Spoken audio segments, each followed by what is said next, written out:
Hi guys, Mr. Jaeger here, and welcome back to some more Star Citizen stuff. Invictus week so far has been very laggy. Yeah, it's been very laggy. Getting on the servers has been a bit of a trial, won't lie, but this was to be expected. But this introduction is actually... Start again.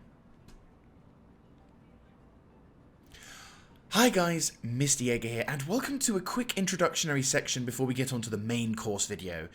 So you may be noticing behind me, this is an observation deck, as you can see, and also you can see that that is not a Javelin, despite what the thumbnail has said. Now the reason for this is because I was on my way up to try and find the Javelin at the Port Tressler thing, because on the map Moby Glass it was said that it was here. And I think it's just left off for another location, which is fine. I was half expecting not to get to it anyway.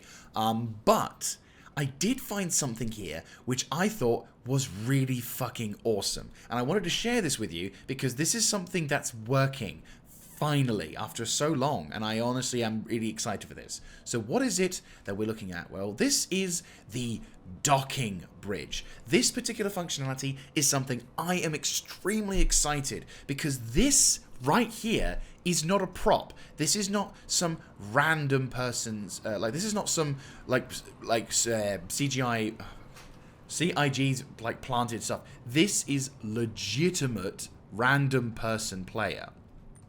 So if we make our way across, so this is unfortunately in the dark. I'm hoping that they can put some lights on at some point, but I imagine as it's a docking collar, it's not probably going to get much lighting.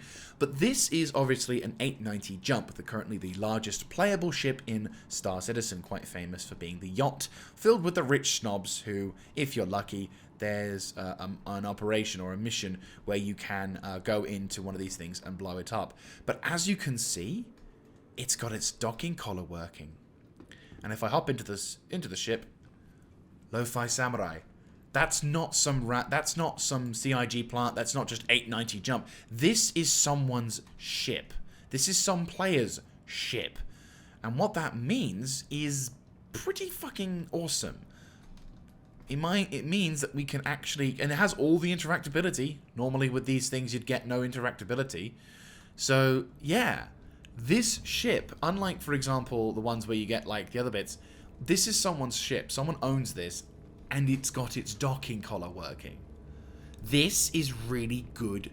This is a really good vibing news, because it means that we can actually see, for the first time, docking collars working. And better still, we can also potentially guesstimate what kind of future this holds for the rest of ships that require docking to become able to be, utilized. Which I'm really excited about. Anyway, I just wanted to make that quick little intro bit to talk about various other things. We've also... I think I hear the fireworks going off, so I think that is in fact the Bengal carrier flying off. And unsurprisingly, as I was saying, as per usual, when a new thing comes in Star Citizen... Oh my god, is that the fireworks down south? That's really fucking cool. That's someone's car down there. Oh my god, that's actually really fucking cool. Yeah, now that is render range. Holy balls. That's impressive. That is impressive. Well done, Star Citizen.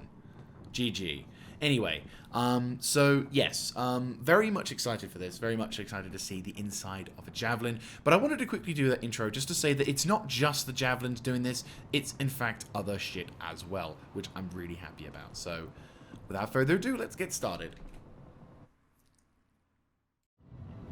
Hi guys, Mr. Jaeger here, and welcome to the proper introduction this time of our Javlin Tour. So behind me, as you can see, we have the Javelin with she's designated the UEES Warhammer, which is fantastic, and I'm very excited to finally get a chance at this. For those who don't know, throughout our Invictus Flight Week, we will have the opportunity to not only look at some of the ships from different companies inside New Babbage, but also the opportunity to go have a look inside the big boys. That's right, the big ships of the UEE Flight Navy, as well as, if you're lucky, to catch sight of the famous Bengal carrier, the big bastard of the group, at least at the moment. So, without further ado, let's get started. I am extremely excited for this because for me, this is being a bit of a this is like a big moment. Because I remember seeing the Javelin and the Idris last year and losing my shit over that. And if you told me that back then, that, oh, by the way, this time next year, you are going to be going on tour with the Javelin inside, I'll be able to get a look inside, I would have been like, fuck off, I can only take so much. So what exactly is a Javelin if you've never played Star Citizen before? Well, the Javelin is classed as a destroyer. Unfortunately, the sun is blocking up a lot of the things. I'll try and see if I can get a better look. I'm on the other side. So the Javelin is considered a destroyer, which means not very big ship. It's big, but not that big. But it has weapons to fucking annihilate, as you can see. So I can actually have got a list of all the weapons that this particular ship has available. It's got 2 size 9, quad-mounted, by the way, size 9 laser cannons, which is fucking mental. 6, so an additional 6 manned turrets with size 7 and size 4, or oh, I see, that's how it could be this or that, cool. So yeah, basically 12 times size 7 or 4 ballistic Gatling weapons. It's fucking mental. I think this one's mainly equipped with laser guns, so that makes sense. There's an additional 7 size 5, an additional 7 manned turrets with an additional, like, double quad-mounted, dual-mounted size 7 cannons, which is fucking crazy. But of course, the big weapon that the Javelin has to offer in terms of combat is the 2 size 12 torpedo launchers. Now, we have a maximum of size 9 available to us in our ships, in the Retaliator and the Eclipse. 2 vessels with the capacity, and the Tally can only house up to 6, which is scary. And the Eclipse can only hold up to size 3 of size 9 torpedoes. Size 9, and this thing can house size 12 and 32 of them. That's scary. That's actually fucking scary. So without further fucking ado, here we go. I'm not gonna lie, I am psyched. I am fucking pumped. So, wait for it. And now I am in. Oh wow, this is awesome. Welcome aboard the UEES Warhammer. As part of this year's Invictus celebrations, I'd like to invite you to take a look around and get an up-close look at an active military vessel. Some of the actual crew members have graciously volunteered their time to explain what life is like aboard the ship. I would like to remind you that the entire ship is not available for exploration, so please be respectful of unauthorized areas. Thank you, and enjoy your visit. Thank you. I like how he says volunteered. I'm like, very much volunteered. So, I guess we should make our way around? This is fucking dope. Oh wow, so this is the mess deck. This is really awesome. Right, so this is my computer being a bit of an ass. Don't worry, this is normal. This is my computer. This isn't the game. Basically, what happens is, there we go. Hello, everyone. My name's Lieutenant Horrigan, and as you can probably tell, this is Warhammer's mess hall. Definitely one of the more popular spaces on the ship. The mess has a fully automated dispensary since we operate on rotating shifts. We have a standard crew complement of 65 to 70, and meals need to be available at all times, so we have a culinary team always on duty, ready to lend support. The famous pilot Harry O'Reilly was once quoted as saying, if you ever want to take the temperature of a ship's crew, spend 20 minutes in their mess. Now this is one of the main social areas of the ships where crew members from different departments can catch up in their own downtime. We also use the mess for social events like birthdays, holidays, and promotions, since it's able to hold so many people. Our skipper, Captain Medcalf, is a big believer in casual gatherings. It's in an effort to entrench camaraderie. So we're in here pretty often. Now, you've probably noticed our games in the corner, so I'll just address the question that everyone asks. Yes, it's pretty competitive. The XO currently has the score to beat. Anyway, I'd like to invite you to have a look around. Thank you. Oh, wow, that's really cool. So, different mess hall. And they're armed. What are they equipped with? Gallants? Yeah, it's Gallant. Navy edition. Oh, is that an air hockey? Oh my god, it's an air hockey! Oh my god, let me play this. Son of a bitch! They have a fucking air hockey! Are you serious? Dude, life in the UEE Navy sounds pretty awesome, doesn't it? It's engineering. Okay, let's go to the upper decks. Let's go to the upper decks. So yeah, this is the mess hall. They have a shit ton of stuff. Oh, I can see that going down south is probably not a good idea. Can we have access to the bridge? Probably not. Dude, this is incredible. I like this. Woo-woo. Very nice. Oh, wow. This is very impressive. I mean, bearing in mind... Oh, there's it. Bridge and armory. Yes, I wonder how far we'll be allowed on this one. But then, the thing is, I like the design, because this is obviously... the last kind of design I saw from this... Okay, so that's... the armory? Yes, obviously we're not allowed near the armory. And I'm guessing not allowed near the bridge. Oh, we are. Okay, that's really fucking cool. Oh, hello, what's this? A proud lineage. Okay, so it's just fluff text. Ooh, briefing room. I'm imagining that... This sucks. Hey! Reading does not suck. It just gives you the opportunity to enhance your knowledge. Hello. Right. Welcome to the UEES Warhammer. This Javelin class destroyer was originally built by Aegis Dynamics and has been in active service since 2832. Launching under the command of Captain Omar Singh, the ship initially served as a combat support vessel in the 2nd Fleet, 6th Battle Group, a posting that put it close to the Vandal front. The Warhammer saw action during the fall of Caliban in 2884, where it protected retreating civilian and naval forces when the system ultimately fell, earning a ribbon for valor in the process. For the next several decades, the Warhammer transitioned between fleets in a variety of support and patrol positions, even participating in the UEE push to reclaim the Nexus system in the 2930s. Most recently, the Warhammer distinguished itself as the primary combat vessel to repel the outlaw group known as Xenothreat from the Stanchion system. Since then, the Warhammer has been placed in dry dock for repairs, but is heading back to active service once this year's Invictus festivities are concluded. The room you're currently seated in is the main briefing room for the entire ship. Based around a hollow volume built by Microtech, the crew gathers here to discuss everything from battle strategies to repair schedules. The Marine detail assigned to this ship also uses this room to plan out their boarding actions or outline combat strategies.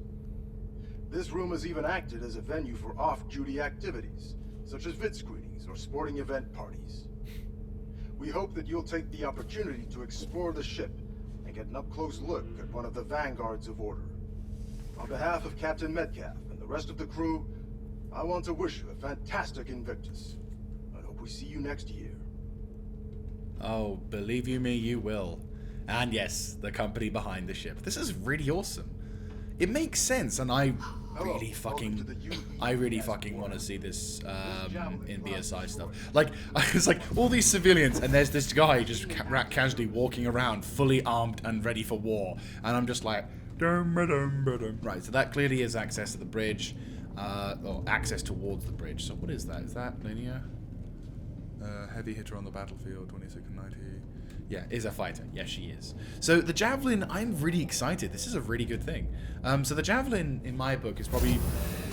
It's not Star Citizen if the AI is working. She really wants to see what the hull's integrity is like. Let me walk into you. Let me walk into you.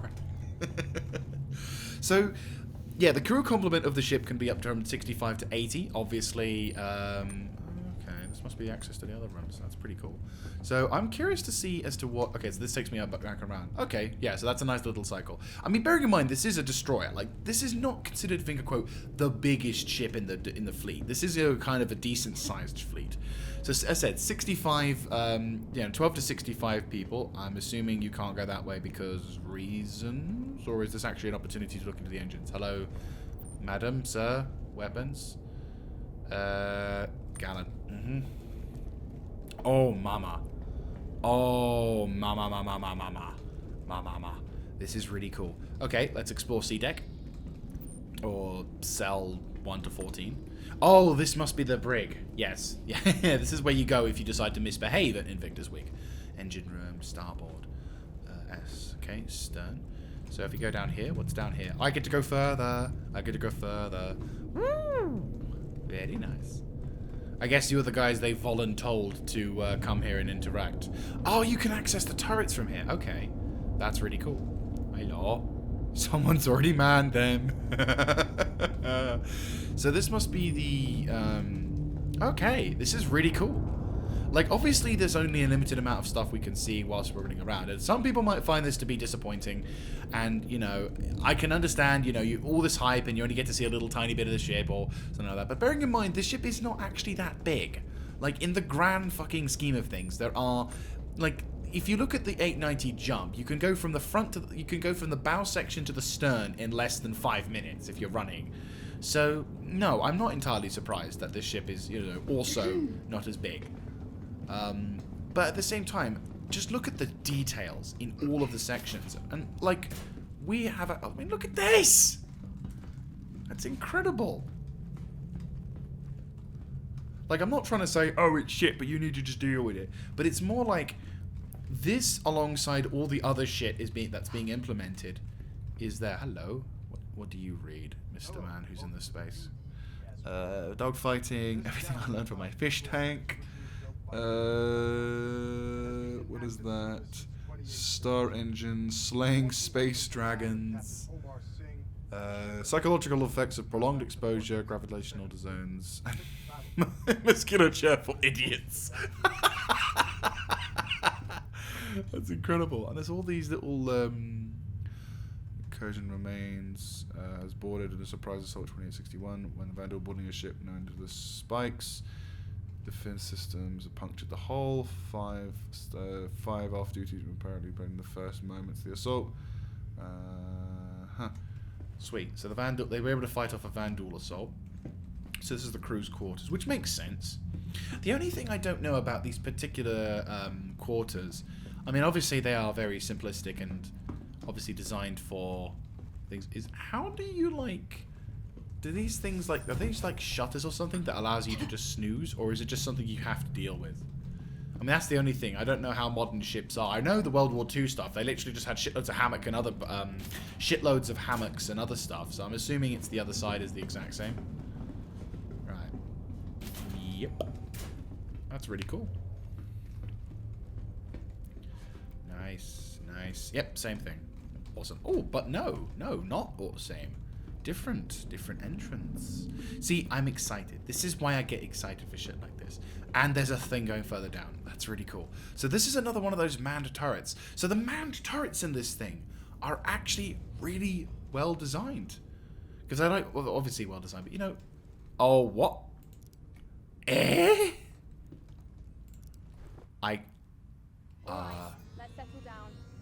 My name's Lieutenant Commander Olden. I run the turret complement aboard the Warhammer.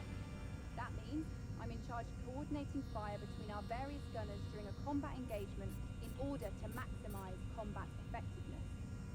But when we aren't in combat, I strive to keep my team sharp. Holy mother of God. I will listen to you, love, but right now I'm in command of a fucking cannon. 13 of which have embedded operators.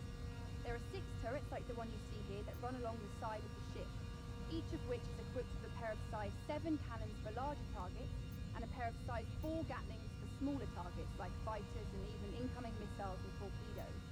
We've got 4 more turrets on the bow of the ship, armed with size 7 energy cannons and 3 gunners on the underside with the same.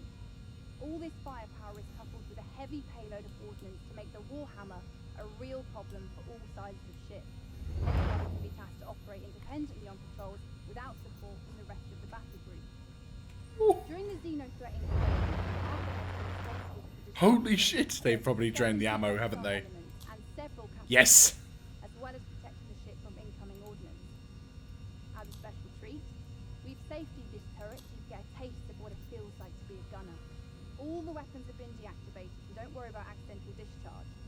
but I'll remind you this is an active military vessel. Be respectful all the same. Thank you. Have a great Invictus. Okay, so I've half listened to her, so that's apologies that it's been all over the place. I spent the first 30-40 seconds just my jaw open. Holy fuck. So yeah, this is a great display because you can just see how fucking powerful this weapon can be. And bearing in mind, this isn't the only one. You can see to the left and right of me, we've got multiple kinds. So like, just imagine for a few seconds, you're part of a ship in a fleet in the middle of the shitstorm, and say an enemy fleet comes along, or a Vandal fleet, whichever eggs you fry, and you are encountering this just ginormous target, and you've got the ability to completely deck on with the size 7 lasers and the size 5 Gatling guns. Now, at first, I didn't really know. I thought these were kind of like you could swap them out, but no, this thing has both, which is ridiculous. And with the internal components design, oh my god, this is just ridiculous. I can't describe how fucking amazing this is because I'm like, oh, that's absolutely fantastic. Really enjoying that. That's incredible. And again, this is a manned turret. So like, as much as people will say, oh, you can imagine just one person flying this. Let's settle down. My name's Lieutenant Commander Alderman. I run the turret complement aboard the Warhammer. That means I'm in charge of coordinating fire between our various gunners during a combat engagement. But no, so yeah, that's absolutely incredible. All the amount of danger, like amount of escape pod. Oh, that's cool. So yeah, that's awesome. And I'm assuming you can kind of do the same over here. So they've given us the ability to experiment and to learn how these particular guns work, which looks, I really cannot wait for this thing to start coming up to it. Because you can imagine just the level of sheer firepower this weapon will have. It just,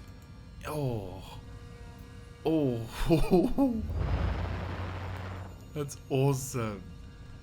And bearing in mind, these things are slow. The turrets on below are slow, but the other turrets with me, like the point defense, this, oh my god, this is incredible. I just can't get over how fucking huge these weapons are. And bearing in mind, we've got dual sides here. So like, the sheer power that these weapons exude is something that I am honestly excited over for. And bearing in mind, some people have actually been able to purchase this ship. And probably throughout the Inved, we're going to see people with the ability to be able to purchase this ship completely. So no, I am ecstatic to see that firepower. That's really awesome. Thank you, sir. Oh wow, Welcome aboard. Wow. UES Warhammer. Oh yeah, the sleeping quarters. Cargo. I'm guessing we can't go cargo bay. Yeah, had a feeling. Oh. Hello. So there you guys have it. To be fair, this isn't the first time I've attempted to record this ending, but because I keep spamming out details all over the place. But I'm going to try and summarize this particular video in a decent sort of overview, whilst also trying to remain less hyped, which is difficult, because I'm like, it's a fucking Javelin! But yeah, so yes, I would say let's try and list these things in a pros and cons sort of mandate. So the pros of this tour is the detail inside the ship when you're looking around. It is phenomenal. It really goes to show, because bearing in mind, this is the first capital class ship we have been in. Like, you've got the such ships as the 890 Jump, which are like big, but in comparison to this, it's like a fucking it's like a toothpick. It's really nice and small. You've got ships like the Reclaimer, which is even smaller, but we've got bomb. And for military aircraft, I'm trying to think of the largest ship in terms of military. Technically, it's the Crusader now. technically. But because we don't have the bomber edition, it's more just like the military transport edition. I'm going to kind of discount that. But in terms of most combat ships, we can at least say that the ships that we have at the moment that are playable in Star Citizen are all based on like 1 to 2 fight players, or maybe a few players, or in the case of the Tally, which I think is the largest ship available. I could be wrong. I probably am wrong, so feel free to correct me in the comment section down below. Of all the ships, you know, that's our largest selection. In terms of military combat. And then we have this. It's no contest. So what I like about it is how, you know, you can see its utilization of space, its utilization of the limited number of people, because bearing in mind only like 65 to 80 people can really get into this ship and man it effectively. Hello, sir, you will not be disappointed. Well, you may be disappointed because it's not giving you everything and the fucking silver plate, but hey-ho. But what it does show is what the potential future of capital class ships are like, because obviously players own this, people own this ship, and it's gonna be something that I find when they finally add the crew multi-crew functionality, as well as the roles and different permissions and all that, and also other functions that we've yet to see in the verse. It'll really be interesting to see just how effective this ship could be utilized in any kind of war zone, especially given the fact that death in the future game will come with more severe consequences, if depending on how many times you've died already. So yeah, no, this is incredible, and the function and the ability to like see the guns for the first time and how they all work. This is incredible. Like I'm a fan of guns, you know me. I love guns, and the fact that I could actually get onto these things and turn them around and just get a feel for them is just, I was gobsmacked. Like for the first few seconds, my eyes were wide open and my gob was straight forward. I was like, you know, cloudy with a chance of meatballs is my description of how I felt when I could use that thing. So can you imagine players, and bearing in mind that's just one of many other fucking turrets. So can you imagine all of those things decking it onto someone else? Yeah, no, exactly. It's just ridiculous. So no, I am satisfied with this particular thing. I am excited because it just, to me, I see the future. I see the glimpse. And yes, Star Citizen isn't perfect, you know, as was this tour. I'm not such a fanboy that I won't admit that I'm disappointed that we only got access to a limited amount of stocks, but I'm also aware of the fact that people are going to fuck around with this thing, because why must, you know, how do you know that, Mr. Jaeger? Because when I was attempting to get onto this tour, when I was trying to get onto this ship, and I saw the Bengal carrier, which was great, people were already getting onto it. People were already shooting at it. People were already doing something to piss it off. Star Citizen players, and last year, noticed, you know, and noticed last year that people, when we finally had access to seeing all of the ships, and when you saw the F-8 Lightnings that had landed on the port, oh, those stupid fools, because as soon as the players could fly towards them, they got into them, they stole them, and flew around with an F-8 Lightning, and it was the big fun haha hype.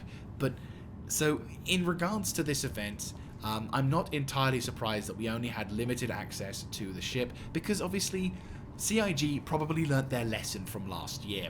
And also, if you want to take a more RP side of things into account, this ship is an active serving warship, which had taken part, if you'd heard earlier in the video, in the Xenothreat battle. If you don't know what that is, basically earlier this year, around the March time period, like February time period, there was an event which allowed you to take part in dynamic combat, and the main goal of it was to preserve this ship, as a Xenothreat, a bunch of extremist terrorists, had themselves an Idris, and the point was to try and resupply the Javelin and bring it up to bear so that it could turn around and tell the Xenothreat scum to royally fuck off, and it did, but not without sustaining some damage in the process. So this ship is currently in a very nice, this ship is in a luxurious point, in a sort of convenient position of being able to be showcased to the public whilst it's undergoing the final stages of repair.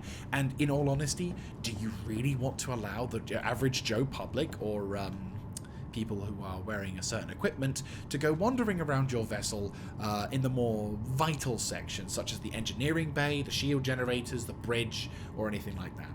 With the exception of the bridge, I would say you could have put, and there's the bridge over there for anyone who'd be wondering, you could argue that the bridge section, you could allow a small section of the bridge to be utilized and, you know, just shown off, just in a way that stops people from doing anything. But again, it makes sense because you don't want to show, you wouldn't allow the average Joe public to have access to a modern military vessel and then say, you know what, go on ahead, go into our, military secrets part of our ship.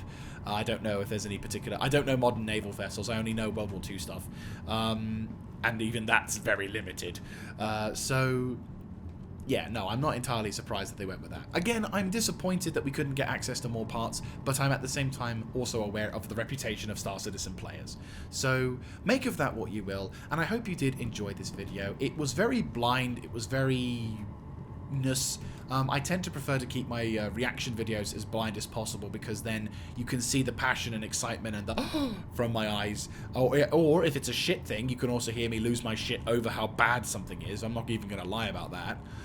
But no, I am quite impressed with how the internals of a Javelin looks like, and I look forward very much to showcasing other shit in form of the Aegis days. Hello, Mr. Stealth Bomber. Hello, Mr. Love of my life, who I want in my hangar more than anything in the world, you sexy fucking beauty. Anyway, so yes, we'll be seeing Aegis Day in our next video. So hope to catch you then. If you like this kind of content, let me know in the comment section down below, clicking on the like button, and of course subscribing to the channel, and let me know what you think about the Javelin. Do you think it's a great tool? Do you think there could be more could be done? Or do you think that this is just a glorious waste of time because Star Citizen scam, because it's not releasing like normal games where they make us pay more money even though they've already made us pay 600 quid for them already. You can tell my stance on that. Anyway, I'll catch you guys then. This is Mr. Jaeger signing out and signing up. Oh, of course they put a fucking origin in the center.